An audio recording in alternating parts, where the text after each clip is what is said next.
السلام علیکم دوستوں، میرا نام ہے محمد یوسف اور میرا یوٹیوب چینل دیکھ رہے ہیں ہنجرا آفیشل۔ دوستوں، ہنجرا آفیشل یوٹیوب چینل پر خوش آمدید۔ دوستوں، آج ہم بات کریں گے حضرت حمزہ رضی اللہ تعالیٰ عنہ غزوہ بدر، غزوہ بنی قینقاع میں مارکے کے بارے میں۔ دوستوں، آگے بڑھنے سے پہلے گزارش ہے کہ آپ ہمارے چینل کو سبسکرائب کر دیں تاکہ ہماری ہر نئی آنے والی ویڈیو کی نوٹیفیکیشن آپ کو بر وقت مل سکے۔ دوستوں، چلتے ہیں اپنی ویڈیو کی طرف۔ دوستوں، غزوہ بدر اسی سال بدر کا مشہور معرکہ پیش آیا۔ صف آرائی کے بعد عتبہ، شیبہ اور ولید نے کفار کی طرف سے نکل کر مبارز طلبی کی تو غازیان دین میں سے چند انصاری نوجوان مقابلہ کے لیے آگے بڑھے، لیکن عتبہ نے پکار کر کہا، محمد صلی اللہ علیہ وسلم، ہم نہ جنسوں سے نہیں لڑ سکتے، ہمارے مقابل والوں کو بھیجو۔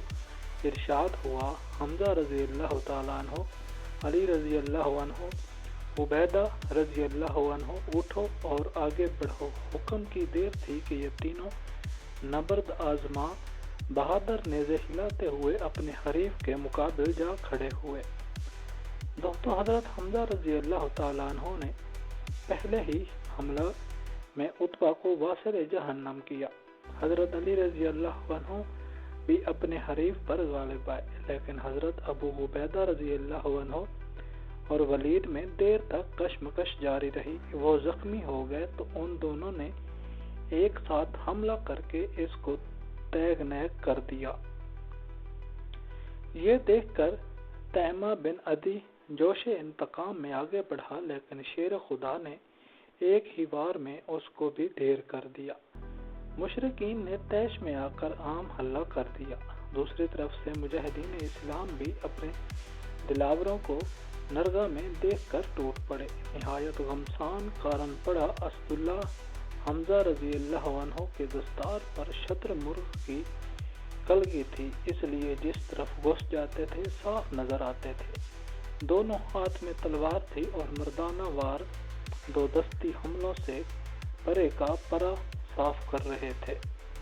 گرد جب تھوڑی دیر میں غنیم بہت سے قیدی اور مال غنیمت چھوڑ کر بھاگ کھڑا ہوا تو بعض قیدیوں نے پوچھا، یہ کلگی لگائے کون ہے؟ لوگوں نے کہا، حمزہ رضی اللہ عنہ۔ بولے، آج ہم کو سب سے زیادہ نقصان اسی نے پہنچایا ہے۔ دوستوں، غزوہ بنی قینقاع۔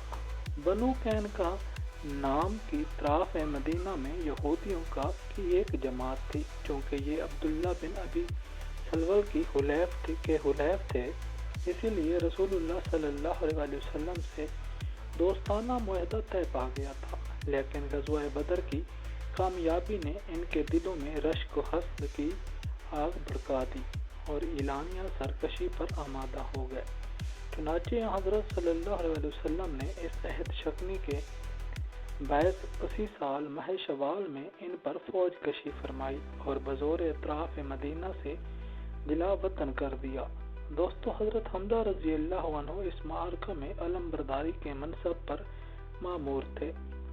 غزوہ احد۔ بدر کی شکست فاش نے مشرکین قریش کے توسن غیرت کے لیے تازیانہ کا کام کیا اور جوش انتقام سے برانگیختہ ہو کر 3 ہجری میں قریش کا سیلاب عظیم پھر مدینہ کی طرف بڑھا۔ حضرت سرور کائنات صلی اللہ علیہ وسلم نے اپنے جانثاروں کے ساتھ نکل کر کوہ احد کے دامن میں اس کو روکا۔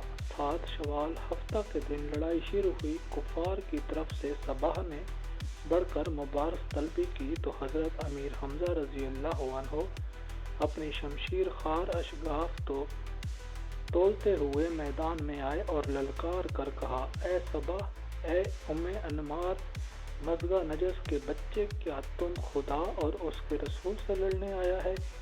یہ کہہ کر اس زور سے حملہ کیا کہ ایک ہی بار میں اس کا کام تمام ہو گیا۔ اس کے بعد غمسان کی جنگ شروع ہوئی۔ اس شیر خدا نے دوبارہ کفر کے ٹیڈی دل میں گھس کر کشتوں کے پشتے لگا دیے اور جس طرف جھک پڑے صفیں کی صفیں الٹ دی۔ غرض اس جوش سے لڑے کہ تنہا 30 کافروں کو واصل جہنم کر دیا۔ दोस्तों, हजरत अमीर हमजा रजी अल्लाह अन्हु की शहादत। हजरत अमीर हमजा रजी अल्लाह अन्हु ने चूँकि जंग बदर में चुन चुनकर अक्सर सनादीद कुरैश को तय किया था, इसलिए तमाम मुशरिकीन कुरैश सबसे ज़्यादा इनके खून के प्यासे थे। चुनाचे जुबैर बिन मुतअम ने एक गुलाम को, जिसका नाम वहशी था, अपने चचा तईमा बिन अदी के इंतकाम पर खास तौर से तैयार किया था और इस सुलह में आज़ादी का लालच दिलाया था। गर्ज वो जंग उहद के मौका पर एक चट्टान के पीछे गात में बैठा हुआ हजरत हमजा रजी अल्लाह अन्हु का इंतजार कर रहा था। इत्तफाकन वो एक दफा करीब से गुजरे तो उसने अचानक उस जोर से अपना नेज़ा फेंक कर मारा कि आर पार हो गया। फिर भी आप वहशी की तरफ शेर की तरह झपटे, मगर जख्मों से निढाल होकर गिर पड़े। इस शेर खुदा की शहादत पर कुफार की औरतों ने खुशी और मुसर्रत के तराने गाए।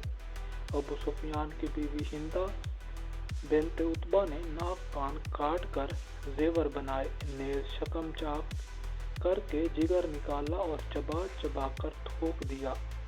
हजरत सरवर कायनात सल्लल्लाहु अलैहि वसल्लम ने सुना तो पूछा गया, उसने कुछ खाया भी है? लोगों ने अर्ज किया, नहीं। फरमाया, खुदा हमजा रज़ी अल्लाह अन्हु के किसी जुज़्व को जहन्नम में दाखिल होने ना देना। तजहीज़ व तक़सीम। इख्तिताम जंग के बाद शहदाए इस्लाम की तजहीज़ व तक़सीम शुरू हुई। हज़रत सरवर कायनात सल्लल्लाहु अलैहि वसल्लम अपने उम्म मोहतरम की लाश पर तशरीफ़ लाए। चूँकि हिंदा ने नाक कान काट कर निहायत दर्दनाक सूरत बना दी थी, इसलिए ये मंजर देख कर बेइख्तियार दिल भर आया और मुखातिब होकर फरमाया, तुम पर खुदा की रहमत है, क्योंकि तुम रिश्तेदारों का सबसे ज़्यादा ख्याल रखते थे, नेक कामों में पेश पेश रहते थे। अगर मुझे सफ़िया के रंजो गम का ख्याल ना होता तो मैं तुम्हें इस तरह छोड़ देता कि दरिंद पर और परिंद खा जाएं और तुम क़यामत में इन्हीं के शुक्म से उठाए जाओ। खुदा की कसम, मुझ पर तुम्हारा इंतकाम वाजिब है। मैं तुम्हारे इवज़ 70 काफिलों का मसलक करूँगा। लेकिन थोड़ी देर के बाद वही इलाही ने इस नाजायज़ इंतकाम की ममानत कर दी, इसलिए कुफारा यमन अदा करके सब्र शकीबाई इख्तियार फरमाई। हज़रत सफ़िया रज़ी अल्लाह अन्हा हज़रत अमीर हमजा रज़ी अल्लाह अन्हु की हकीकी बहन थी। भाई की शहादत का हाल सुना तो रोते हुए जनाजा के पास आई, लेकिन हज़रत सल्लल्लाहु अलैहि वसल्लम ने देखने ना दिया और तसल्ली और तशफ़ी देकर वापस फरमाया। हज़रत सफ़ी रज़ी अल्लाह अन्हा अपने साहिबजादा हज़रत ज़ुबैर अन्हु को 2 चादरें दे गई थीं कि इनसे कफन का काम लिया जाए, लेकिन पहलू में एक अंसारी की लाश भी बेगौर व कफन थी, इसलिए उन्होंने दोनों शहीदान मिल्लत में एक एक चादर तकसीम कर दी। इस एक चादर से सर छुपाया जाता, पाँव खुल जाते और पाँव छुपाते तो सर बरहना हो जाता था। हज़रत सल्लल्लाहु अलैहि वसल्लम ने फरमाया कि चादर से चेहरा छुपाओ और पाँव पर घास और पत्ते डाल दो। गर्ज सैयदुल शुहदा का जनाजा तैयार हुआ। सरवर कायनात सल्लल्लाहु अलैहि वसल्लम ने खुद नमाज पढ़ाई। इसके बाद एक एक करके शुहदाए उहद के जनाजे के पहलू में रखे गए और आपने अलहदा हर एक पर नमाज पढ़ी। इस तरह तकरीबन नमाजों के बाद गाज़ियान दीन ने बस्ते अंदवा वलम इस शेर खुदा को इसी मैदान में सुपुर्द खाक किया। दोस्तों, ये थी हमारी आज की वीडियो। उम्मीद करता हूँ आपको हमारी वीडियो अच्छी लगी होगी। दोस्तों, अगर वीडियो अच्छी लगी है वीडियो को लाइक कर दें, चैनल को सब्सक्राइब कर दें ताकि हमारी हर नई आने वाली वीडियो का नोटिफिकेशन आपको बर वक्त मिल सके। दोस्तों, मिलते हैं एक नई वीडियो के साथ, तब तक अपना बहुत सारा ख्याल रखिएगा। अल्लाह हाफिज़।